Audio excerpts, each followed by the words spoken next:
Good morning, कैसे हैं? आशा है कि आप बहुत अच्छे हैं।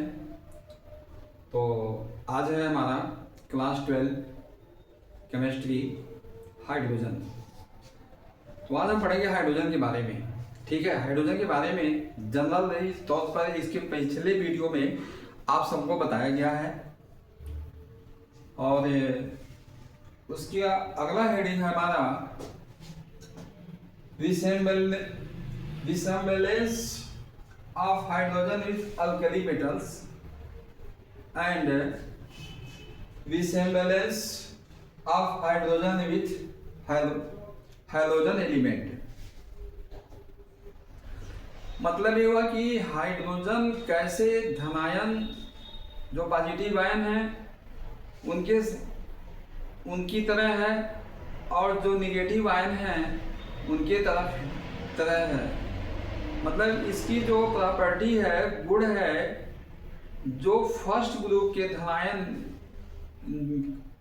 अल्कली मेटल करते हैं वो हाइड्रोजन भी करता है, और जो नॉन मेटल हाइड्रोजन करते हैं 17 ग्रुप के एलिमेंट्स वो भी हाइड्रोजन करता है। एक तो ये हो गया। दूसरी बात ये हो गया, आप लोग इलेक्ट्रोलिसिस में वैद्युत अपघटन में एक कोई दुर्बल विद्युत अपघटन होता है तो उसकी विद्युत अपघटन जब होती है तो पॉजिटिव कैथोड पे और निगेटिव एनोड पे हो जाता है। लेकिन हाइड्रोजन जो है ये एनोड और कैथोड दोनों पर लाइब्रेट होता है, मतलब दोनों पे मुक्त होता है। हाइड्रोजन की एक खासियत है कि हाइड्रोजन जो है आपको जब इसको हम इलेक्ट्रोलिसिस करते हैं उसमें हाइड्रोजन है तो हाइड्रोजन कब एनोड पे लाइब्रेशन करेगा और कब जो है कैथोड पर लाइब्रेशन करेगा। मतलब है इसकी प्राप्ति के लिए कब ये कैथोड पे होता है और कब ये एनोड पर होता है, और होता ये दोनों पर है। सिर्फ हाइड्रोजन ही है जो कि दोनों एनोड और कैथोड दोनों पर मुक्त होता है। ठीक, इसकी हाइड्रोजन की ये कुछ गुण हैं। तो जब हमें resemblance of hydrogen with alkali metal पढ़ेंगे तो इस कंडीशन पर हाइड्रोजन कैथोड पर मुक्त होगा। हाइड्रोजन की लाइब्रेशन किस पर होगी? कैथोड पर होगी। और जब हम पढ़ेंगे resemblance of hydrogen with halogen element तो वो हाइड्रोजन एनोड पर लाइब्रेट होगा। ये हो गया हमारा। तो अब दूसरी बातें ये हो गई अल्कली मेटल्स और नॉन मेटल्स। तो आप लोग थोड़ा इसके बारे में बता दूं कि अल्कली मेटल और नॉन मेटल की कैसे हम जानेंगे कि ये मेटल है और ये नॉन मेटल है। मेटल्स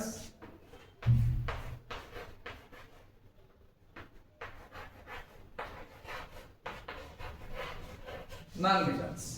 अब देखिए मेटल्स में जितने एलिमेंट हैं उनको हम, पहली बातें हो गया इस पर पॉजिटिव चार्ज होते हैं, ये डोनर हैं, और नॉन मेटल एक्सेप्टर हैं, और साथ में कोवैलेंट बनाने वाले भी हैं। ये है नॉन मेटल। और मेटल सिर्फ आयनिक बांड और मेटेलिक बांड, कोऑर्डिनेट बांड, ये सब बांड बनाते हैं। ठीक है, तो उसके बाद से पहला ये हो गया। दूसरी बात ये हो गई इलेक्ट्रॉन को डोनेट करते हैं, इलेक्ट्रॉन को डोनेट करते हैं, और नॉन मेटल इलेक्ट्रॉन को या तो एक्सेप्ट करेंगे या तो साझा करेंगे। दूसरा हो गया। तीसरी बहुत इंपॉर्टेंट है, प्रॉपर्टी की है दोनों में, मेटल्स और नॉन मेटल्स में कोई भी मेटल है, जिसमें मान लीजिए पोटेशियम है, मैग्नीशियम है, एल्युमिनियम है, जिंक है, कॉपर है। इसको हम K2 नहीं लिखेंगे, इसको Mg2 नहीं लिखेंगे, इसको Al2 नहीं लिखेंगे, इसको जिंक 2 नहीं लिखेंगे, इसको Cu2 नहीं लिखेंगे। राइट? क्यों इसलिए नहीं लिखेंगे? ये कोवैलेंट बॉन्ड नहीं बनाते हैं, ये कोवैलेंट बॉन्ड नहीं बनाते हैं। और नॉन मेटल में जैसे मान लीजिए हाइड्रोजन है, तो इसको हम लिखते हैं H2। क्लोरीन है, इसको हम लिखते हैं F2। क्लोरीन है, इसको हम लिखते हैं Cl2। ब्रोमीन है, इसको हम लिखते हैं Br2। इस तरह से लिखते हैं, क्योंकि ये गैसीय अवस्था में पाए जाते हैं और ये इतने क्रियाशील हैं, इनकी इलेक्ट्रोनेगेटिविटी इतनी ज्यादा है कि ये किसी किसी को एक्सेप्ट कर लेते हैं। और इनकी इलेक्ट्रोनेगेटिविटी बहुत कम है, ये फ्री भी रह सकते। जैसे आप में के सामने स्टील, आयरन है, गोल्ड है, सिल्वर है, जिंक है, कॉपर है, तो शुद्ध है, तो आप उनको फ्री अवस्था में पाते हैं, फ्री अवस्था में अपने रखते हैं। जैसे तांबे का बर्तन हुआ, एल्युमिनियम का बर्तन हुआ, ये सब फ्री अवस्था में आपके घर में है। लेकिन जब ये हाइड्रोजन है, ऑक्सीजन है, अब देखिए इसमें क्या होता है, नॉन मेटल में ये तो हाइड्रोजन है, तो हाइड्रोजन की बात हुई, क्योंकि यहाँ पे नॉन मेटल का हुआ, तो आपका ये हो गया ऑक्सीजन है, ऑक्सीजन भी O2 में रहता है। और सल्फर है, सल्फर भी O2 में रहता है। और नाइट्रोजन है, सब गैस हैं, ये भी जो है नाइट्रोजन भी N2 में रहता है। यदि आप इसका स्ट्रक्चर बनाएंगे तो आप ये क्लियर हो जाएगा। ठीक है, तो ये भी इस तरह से, ये सब क्या है, ये सब नॉन मेटल है, ये सब जो है नॉन मेटल है। कार्बन जो है, कार्बन को आप लोगों ने इस तरह C2 नहीं पाया होगा, कार्बन को कार्बन ही पाया होगा। इसलिए पाया है क्योंकि कार्बन सेमी मेटल है, कार्बन जो है सेमी मेटल है, तो इसलिए हम कार्बन को नहीं लिखते हैं। तो ये हो गया हमारा, ये इसलिए अल्कली मेटल की बात हुई है और हाइड्रोजन की बात हुई है। तो हाइड्रोजन जो है आपकी गुड है, क्वालिटी मेटल्स और नॉन मेटल दोनों में दर्शाता है। ठीक है, यहाँ पे मेटल्स में जैसे ये आयन को डोनेट करते हैं, पॉजिटिव इनकी प्रॉपर्टीज होती है, उसी तरह से यहाँ पे इलेक्ट्रोनेगेटिव प्रॉपर्टी होती है। तो आज हम पढ़ेंगे, ये तो थोड़ा बेसिक चीजें थी जो आप लोगों को बता दिया गया है। अब हमारा जो मेन मुद्दा है वो हम पढ़ेंगे, resemblance of hydrogen with alkali metals. इसको नोट कर लीजिए।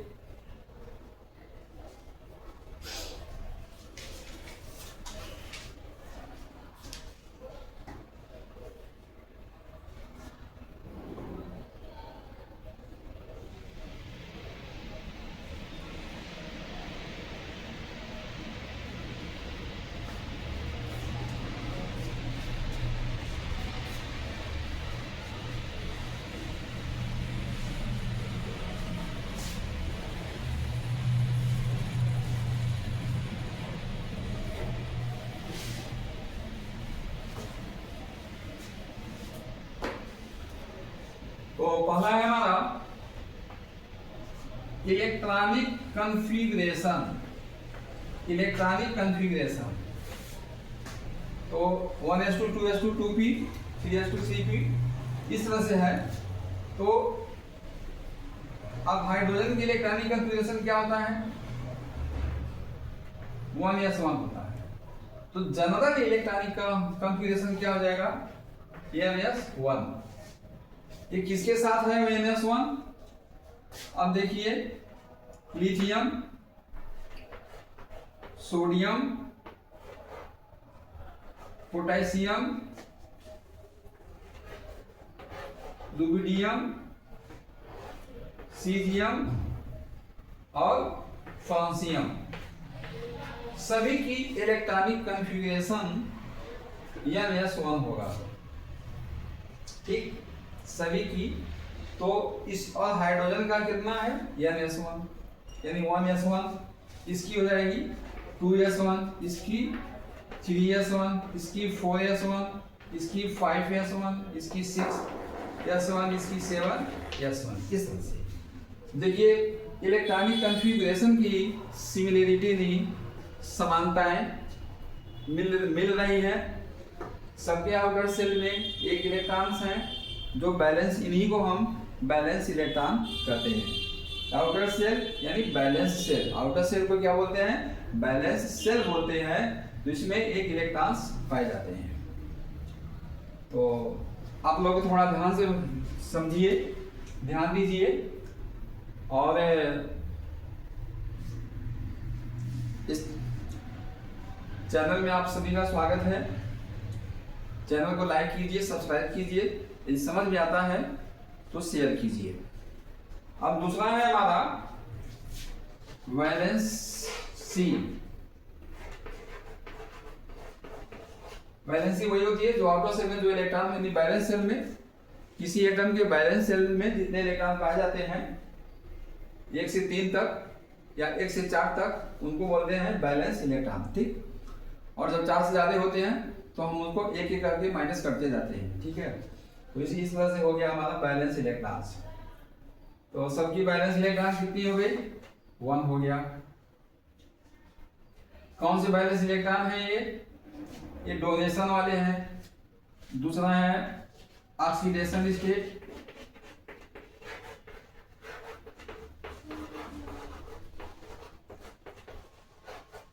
Oxidation state.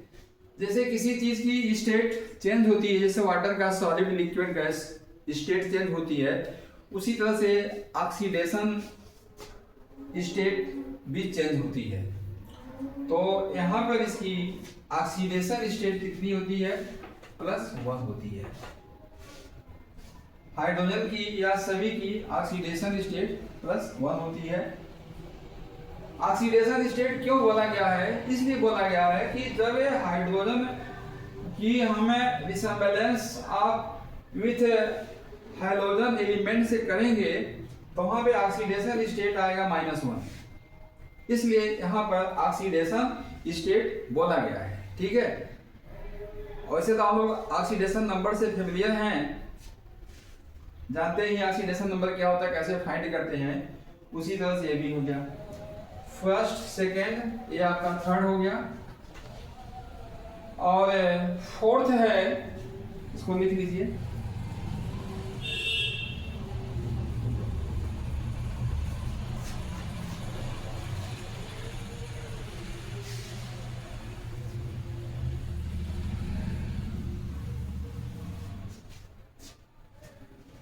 ये हो गया reducing property. Reducing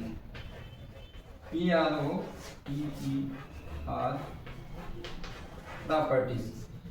reducing properties मतलब ये हुआ, अब चायक गुण, अब चायक क्या होता है?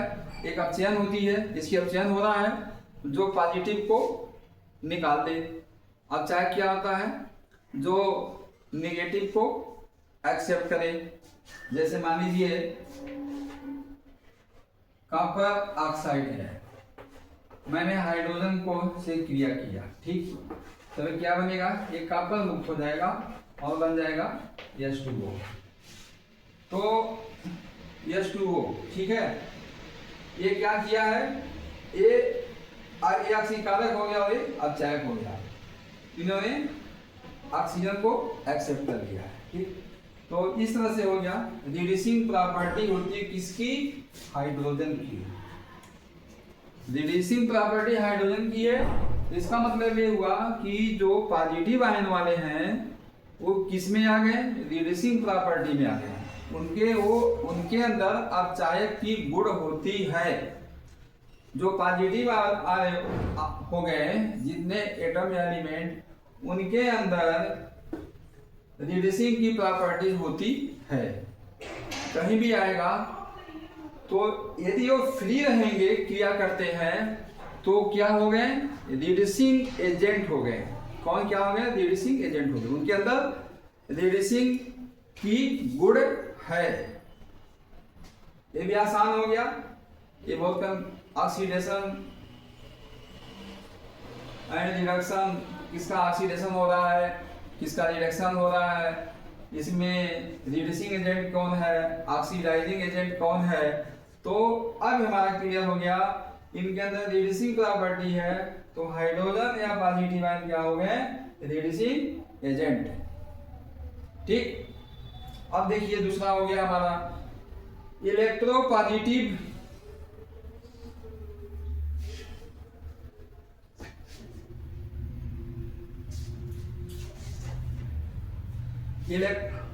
इसके पास हो गया electropositive characteristic. Electro positive characteristic, इनके अंदर कौन सी गुण है, कौन सी चरित्र है? इलेक्ट्रोपॉजिटिव की है, मतलब इसमें धनायन है। कौन सा आवेश होते हैं? धनायन। धनायन का मतलब ये हुआ, जैसे मान लीजिए आपका ये हाइड्रोजन है, ये क्या करेगा? इलेक्ट्रॉन को त्याग देगा। इलेक्ट्रॉन को क्या किया? त्याग दिया। ठीक है, इलेक्ट्रॉन के दोनों एक इलेक्ट्रॉन को त्याग दिया। ठीक। अब जैसे पोटेशियम है, पोटेशियम ये अपने आउटर सेल का एक इलेक्ट्रॉन को त्याग दिया। तो इस तरह से ये हो गया। अब सवाल कभी कभी हम इक्वेशन में यानी रिएक्शन में देखते हैं और पाते हैं कि कभी कभी इधर भी प्लस रहती है, तो इधर रहेगा तो इधर नहीं, मतलब एक ही तरफ प्लस ई या माइनस ई रहता है। तो आइए थोड़ा इसके बारे में भी हम इसका मतलब समझ लेते हैं।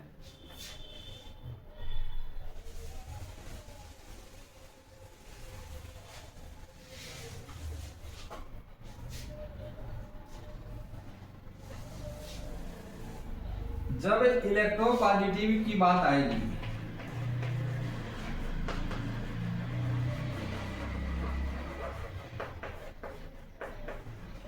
इलेक्ट्रोपॉजिटिव की जब बात आएगी तब इलेक्ट्रॉन निकलेगा। जैसे मान लीजिए पोटेशियम है, ये पोटेशियम आयन हो गया। ठीक।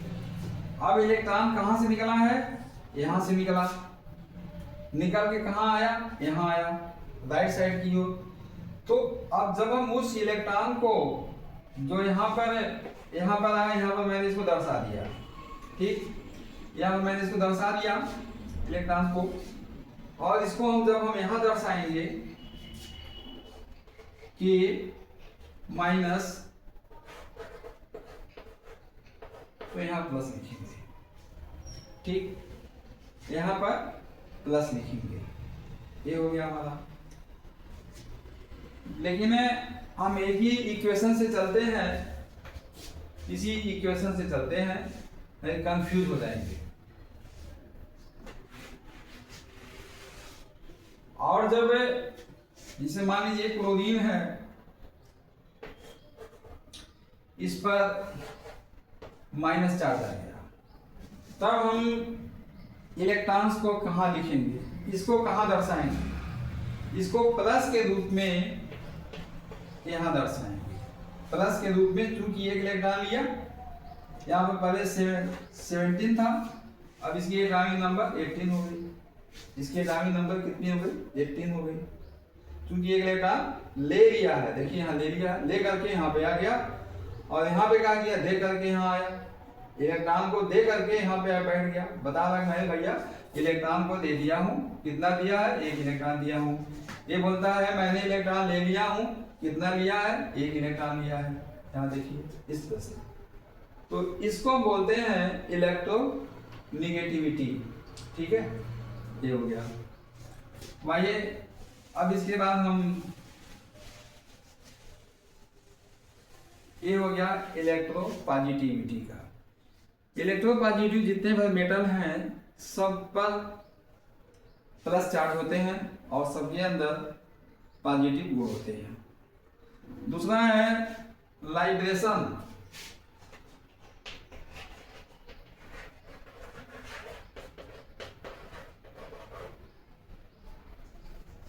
ये हो गया हमारा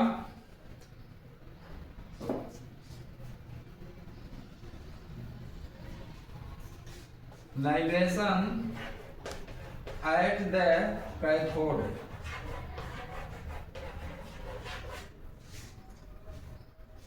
जब इसकी देखिए जितने मेटल हैं उनकी लाइब्रेशन किस पर होती है, कैथोड पे होती है। एनोड पे प्लस चार्ज और कैथोड पे माइनस चार्ज। ठीक, माइनस चार्ज होता है तो प्लस वाला जो है वो माइनस की ओर जाएगा और माइनस वाला किधर जाएगा, प्लस की ओर आएगा। तो जब इलेक्ट्रोलिसिस करते हैं यानी विद्युत अपघटन जब करते हैं तो ये जो हाइड्रोजन किधर होता है, कैथोड पर मुक्त होता है। इस पे फ्री होगा कैथोड पर। और यदि हम NaCl को इस तरह से इलेक्ट्रोलिसिस में ये प्रक्रिया करें तो वो भी किस पर फ्री होगा, कैथोड पर। यानी जितने पॉजिटिव वाले हैं सब कैथोड पर होंगे। लेकिन अब सवाल ये हाइड्रोजन जो है ये इसकी जो रिसम्बलेंस है वो हाइड्रोजन से भी है और मेटल से भी है। तो ये जो है लाइब्रेशन एट द कैथोड और लाइब्रेशन एट द एनोड, ये दोनों पर लाइब्रेट होता है। हाइड्रोजन जो है ये दोनों पर लाइब्रेट होता है। तो जब हमें resemblance of hydrogen with hydrogen element पढ़ेंगे तो वहां पर आइए और ध्यान रखिएगा कि हाइड्रोजन एक ऐसा एलिमेंट है जो कि दोनों पर मुक्त होता है, कैथोड पर भी और एनोड पर भी। अब सवाल है कि अब एनोड पर कैसे मुक्त होता है और कैथोड पे कैसे मुक्त होता है। जब ये सेकंड स्टेप पढ़ेंगे तो हमें क्लियर हो जाएगा।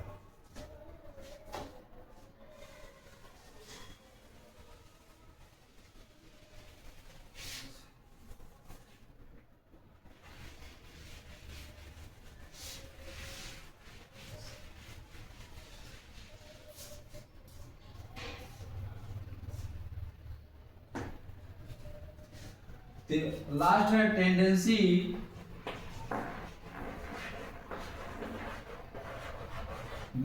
To react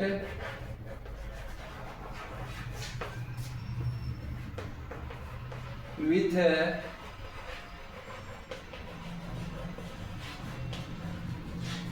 non metals. इसकी नॉन मेटल से क्रिया करने की प्रवृत्ति होती है। किसकी, मेटल की। जितने मेटल हैं सब नॉन मेटल से क्रिया करते हैं। अब नॉन मेटल कौन हो गए, कार्बन के बाद वाले सब लगभग सब नॉन मेटल है या सेमी मेटल है। ठीक है, तो उनसे जो है ये क्या करते हैं, इनकी प्रवृत्ति होती है हाइड्रोजन की। जिसे मान लीजिए ये हाइड्रोजन है, Cl2 से क्रिया किया, 2HCl बन गया। सोडियम है, Cl2 से क्रिया किया, 2NaCl बन गया। ठीक, सोडियम मेटल है, हाइड्रोजन गैस है, लेकिन इसकी गुण जो है, कैरेक्टरिस्टिक जो है सोडियम की तरह है, पोटेशियम की तरह है। जितने मेटल है सबकी तरह है। और मेटल जितने हैं वो नॉन मेटल से क्रिया करते हैं।